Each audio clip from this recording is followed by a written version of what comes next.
వారు ఎప్పుడూ ప్రేక్షకులని అలరిస్తూనే ఉన్నారు. భక్తిరస చిత్రాల నుండి రామాయణం, మహాభారత కథల వరకు ఇటు ప్రేమ కథలు ఇంకా యాక్షన్ డ్రామాతో సహా ఇప్పటికీ ఎప్పటికీ చాలా మందికి వాళ్ళే ఫేవరెట్.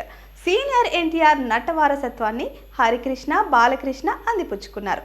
తరువాత తరంగా కళ్యాణ్ రామ్, జూనియర్ ఎన్టీఆర్ ఇప్పటికీ ప్రేక్షకులను అలరిస్తూనే ఉన్నారు. మరి ఇప్పుడు బాలకృష్ణ నట వారసుడిగా మోక్షజ్ఞ టాలీవుడ్లోకి ఎంట్రీ ఇవ్వబోతున్నాడు.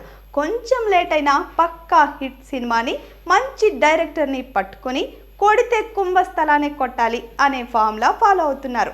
ఇప్పటికే హనుమాన్ సినిమాతో పెద్ద బ్లాక్ బస్టర్ని కొట్టి మొత్తం సినీ ఇండస్ట్రీనే తన వైపు తిప్పుకున్న ప్రశాంత్ వర్మతో మోక్షజ్ఞ సినిమా అనౌన్స్ కాగానే ఇది కదా కావాల్సింది అని నందమూరి ఫ్యాన్స్ అనుకున్నారు. ఈ సినిమా గురించి యూట్యూబ్లో రోజుకో హల్చల్ చేస్తోంది. ఇక ఈరోజు లేటెస్ట్ అప్డేట్ ఏంటంటే, మన చియాన్ విక్రమ్ ఉన్నాడుగా, ఆయన కొడుకు ధ్రువ్ విక్రమ్ ఈ సినిమాలో విలన్గా నటిస్తాడంట. ఇప్పటికే ప్రశాంత్ వర్మ కథని చెప్పడం కూడా జరిగిందంట.